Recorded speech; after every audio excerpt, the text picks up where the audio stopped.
Bonjour, nous voici à nouveau assis au pied du Créateur des cieux et de la terre.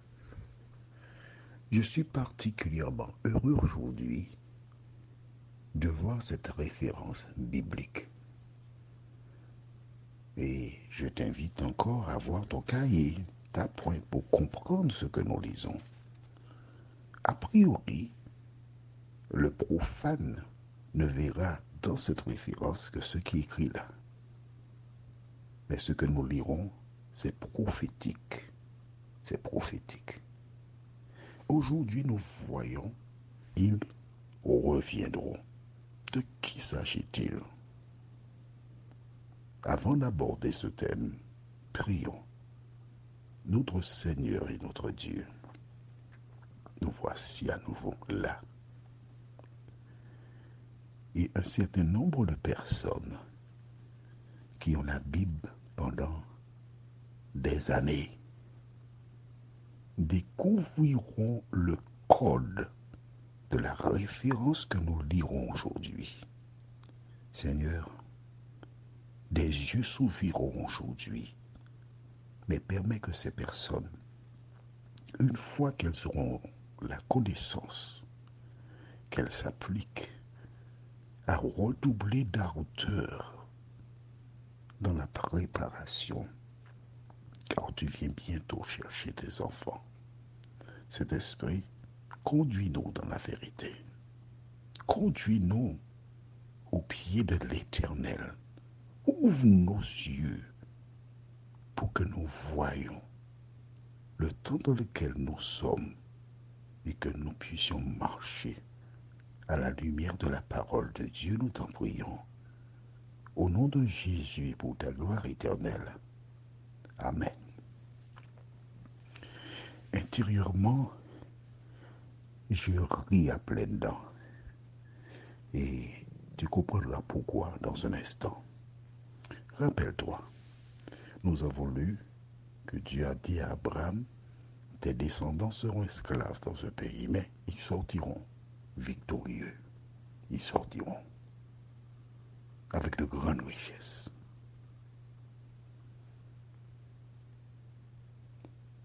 Ces versets sont en fait prophétiques. J'ai eu l'occasion de te dire que l'histoire du peuple d'Israël est l'illustration de la vie des rachetés. Essayons de comprendre cela. Dieu créa Ève et Adam libres. Ils étaient dans le jardin d'Éden. Satan vint les troubler, les inciter à violer la parole. Parce que Dieu avait dit, tu peux manger des fruits de tous les arbres du jardin, dans Genèse 2, verset 16, à partir du verset 15 jusqu'à 17. Mais quant à l'arbre de la connaissance du bien et du mal, tu n'en mangeras pas, car le jour où tu en mangeras, tu mourras. Satan est venu dire non, mais non, c'est pas vrai. Au contraire, si tu manges, tu seras comme Dieu.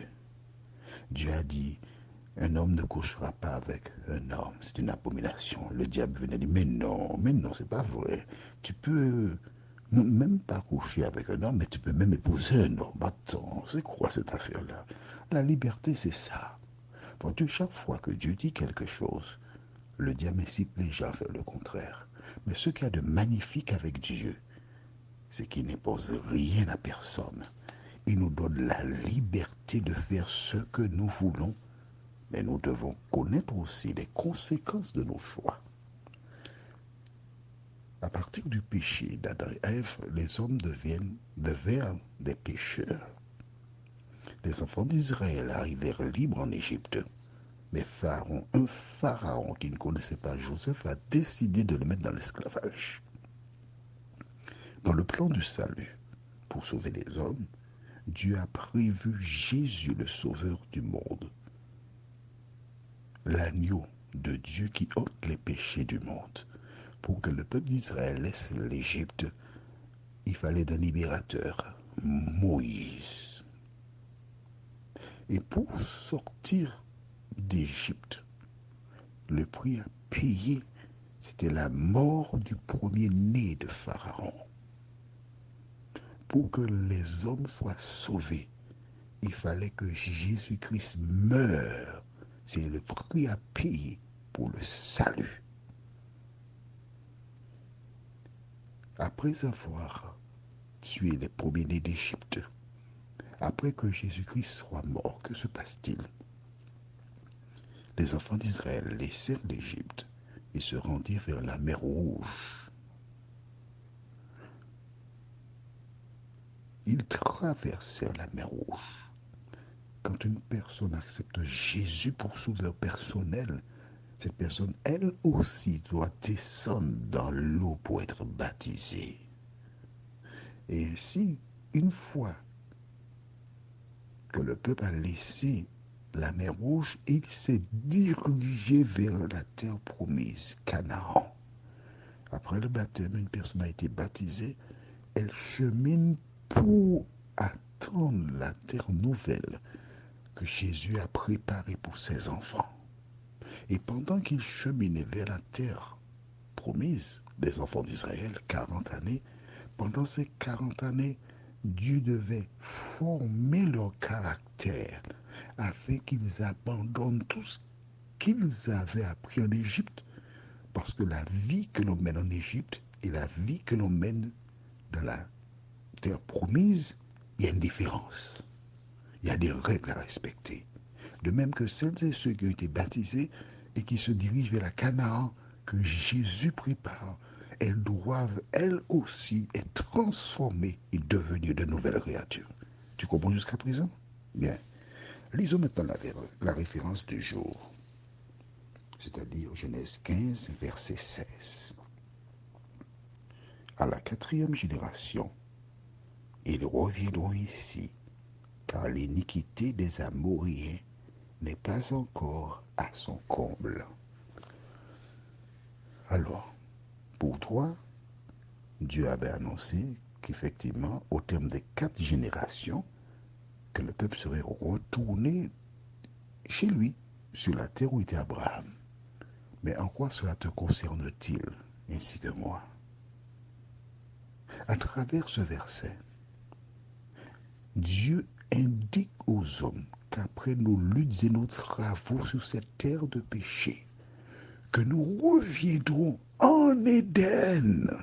Oui, c'est là qu'étaient les enfants de Dieu. Ils étaient en Éden. Tu comprends? Après les brimades, après les mauvais traitements, après la méchanceté, nous cheminons vers la Canaan céleste. Et Dieu dit que celles et ceux qui persévèrent, qui appliquent la parole, n'ont rien à craindre, parce qu'elles retourneront en Éden. Rappelle-toi, beaucoup de personnes qui laissèrent l'Égypte et qui cheminaient vers la Canaan terrestre, ces personnes sont mortes. Elles ne sont pas entrées dans la Canaan terrestre. Pourquoi? À cause de leur incrédulité.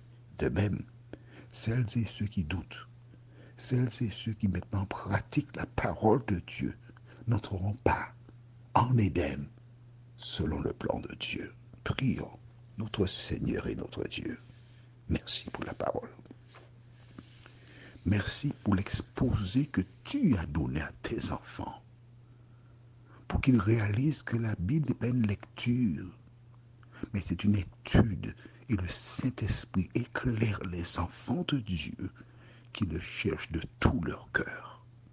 Alors que cette journée-là, avec ses surprises, ses défis, ses soucis, nous te remercions, Seigneur, d'être là avec nous. Garde-nous dans ta paix et dans ta grâce. Et que le Saint-Esprit nous dirige jour après jour, nous t'en prions. Au nom de Jésus, pour ta gloire éternelle. Amen. Je te souhaite une bonne journée et n'oublie pas,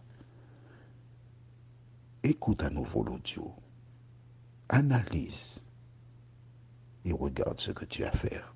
À demain, si Dieu nous prête vie.